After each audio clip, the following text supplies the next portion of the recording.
Hey, what is going on, everybody? It's Jacob coming at you with another video. Coming at you on a Wednesday morning, just having my morning coffee out here on the balcony. Beautiful morning. So the sun came up about an hour ago, and I like to sit out here in the morning and have my coffee and get ready for the. Let's get this one straight back up. Get ready for the day and do a bit of reading. This is a book I'm reading at the moment called Winning Through Intimidation. It's a Dan Kennedy recommendation.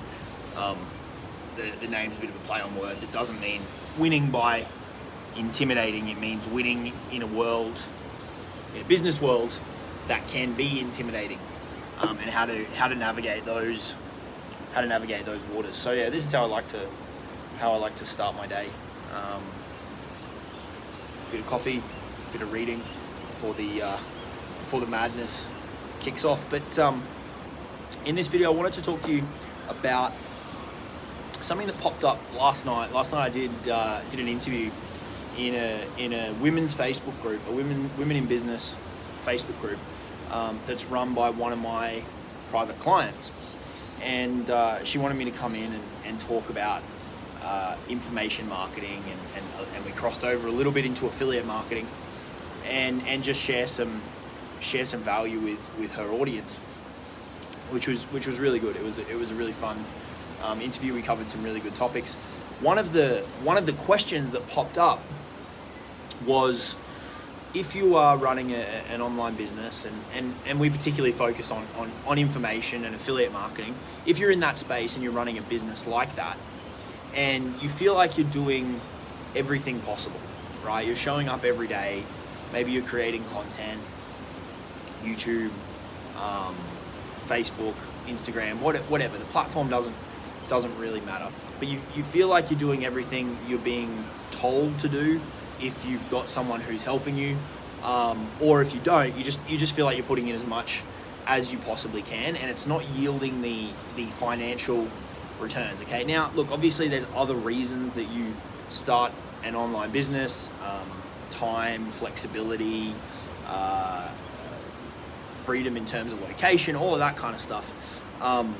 But really, in order to access those kind of secondary benefits, the money's got to be coming in. So for me, that's what it comes back to. And when I look at businesses that I'm trying to fix, be it my clients or people that might want to work more directly with me, the first thing that I look at, and this is what I told the group last night, the first thing that I look at is, okay, so you say you're doing everything possible, right? Let's assume that's true for a second, and let's assume for the most part what you're doing is correct, right? There's likely a lot of things that can be changed and fixed and improved.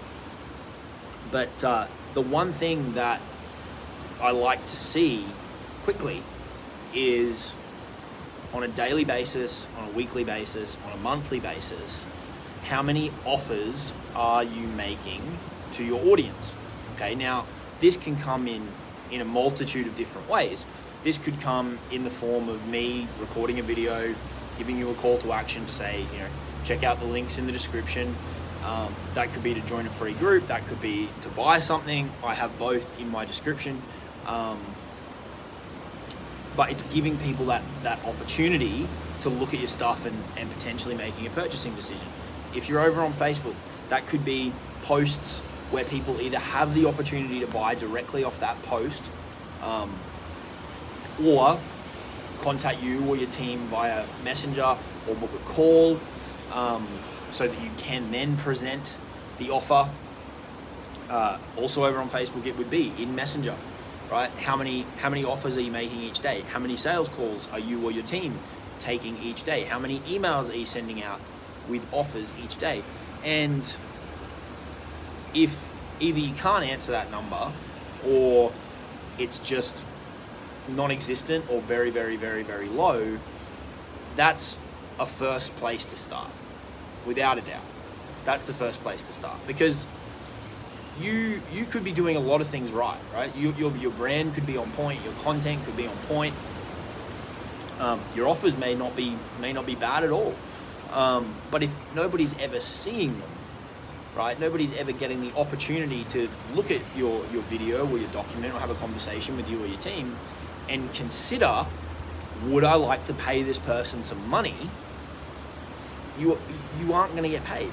You cannot possibly get paid, right? Look, people may, if they really, really, really, really, really, really love you, go digging, right? And they may, I've done this from time to time with people that I instantly feel a strong connection with as a brand, but it's pretty rare, right? That's not how you want to build your business. You don't want to engineer it on chance that some people might, really go digging for your stuff.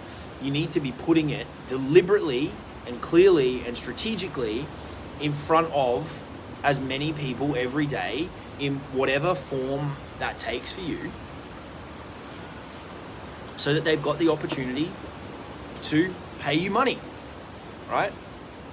So if you've been doing this stuff and you feel like it's not yielding the results that you want, I would recommend that you start there.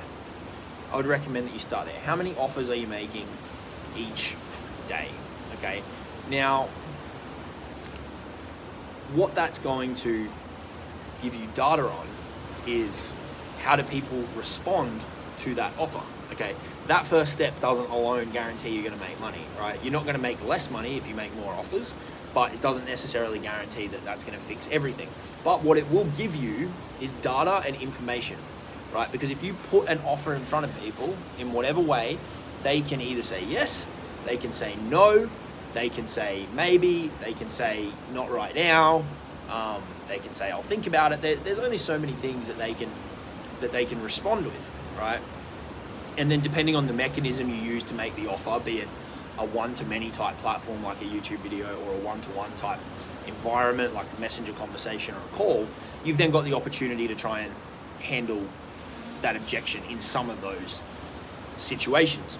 But what you now have is data, right? They can also ignore you completely, right? That's the other option, which is still helpful data. If that is the response, right? If you then have that data set, then you can look at that and go, okay, if that's how people are responding, where to from here, right? And ultimately, it's going to come down to either what's happening before they come into the sales process, what's happening during the sales process. That's a lot less important than people think, and what offer are you making? Right? So the first thing that I would do is I'd say, all right, well, we've got these numbers up, we're making this offer to people, but we're not getting the response that we want. Let's start by trying to improve the offer, right? Let's look at people's objections. Let's look at the hang-ups that are stopping them from pulling the trigger. Why isn't this important to them? How do we increase urgency? How do we make this more scarce so that people want to jump at it now, right? How do we change and tweak the offer today quickly so that it's more desirable? Do we need to change the price? Do we need to increase the price? Do we need to use a more, a more unique pricing strategy, right? And I'm not going to say discount, right? Because quite often that's not the solution. You can increase the value and you can change the pricing strategy, and changing the pricing strategy does not just mean slapping a big discount on it. Improve the offer, then go again. Does this improve the response? In a lot of cases it will, right? If you make the offer better, you're going to get a more positive response. Okay, once that's moving, then you can take another step back and you can go, okay, what's happening before all of this, right? How can I improve my content? How can I improve my brand messaging so that it's more and more clear, so that I get more of those people that are saying yes to this offer into my DMs, into my funnel on the phone? So methodically working backwards from the ultimate point of conversion, which is you making the offer and them saying yes or no, is where I would recommend you look if you aren't making the money or you aren't making the sales today. The reality of it, guys, the reality of all this is that most people aren't making enough offers.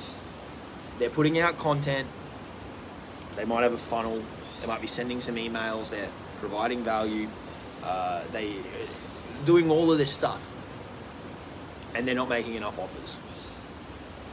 Their lives would be a lot better, their business lives would be a lot better, and by an extension they would unlock a lot of other things if they made more offers, right?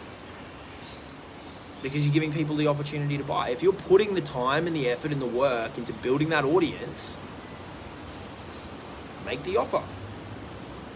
Make the offer, right? Unless you're in the business of building an audience as big as possible, right? Unless you're in the audience, in the business of building an audience as big as possible so that you can get ad revenue, right? Or just for vanity metrics, you need to be making offers, all right? There's people out there who have audiences of hundreds of thousands of people that make no money off them because people aren't there to buy, they're not conditioned to buy, they're not given the opportunity to buy because they're not made offers to, and they're not told, I'm gonna make you offers, right? So think about the purpose. Why are you doing this? You're doing it probably because you want to make money so you can have all those secondary benefits that we spoke about. How do you get the money? You've got to sell stuff. If I'm not selling as much stuff as I want to, I need to make more offers. Based on the response to an increased number of offers, is it positive, negative, neutral? Right? We can always improve the offer, so go there next, improve the offer. If you improve the offer and the response is still shitty, you've got to go back to what happens before they come into the sales process. Because if you're getting people in the sales process, you're making them the offer, and you've put your absolute best case forward in the offer, then something's happening before that that's wrong. Either the wrong people, or they're receiving the wrong message, or they're not aware enough before they come into the sales process, in which case you need to tweak up your branding and your content. But you can methodically work backwards to isolate the variables that need to be fixed, okay? Rather than haphazardly trying and changing different things, start at the point that you're ultimately trying to get to, which is the money, and then work backwards from there, using that as a guide, and you'll find some really, really interesting information, I'm sure. All right, that's my lesson for today off the back of the interview. If you haven't already, be sure to subscribe to the channel. Give this video a like if you get any value from it. Check out the links in the description. The first link is to my private community. It's free to join. We have a lot of fun over there. I'm really active, and we talk about all things information marketing, affiliate marketing. Further down, you're going to see some links to some of my paid programs. If you want to check those out, you can. Otherwise, I will talk to you all soon. I'm going to finish my coffee, do a bit of reading, and get the day started. Have a great one. Cheers.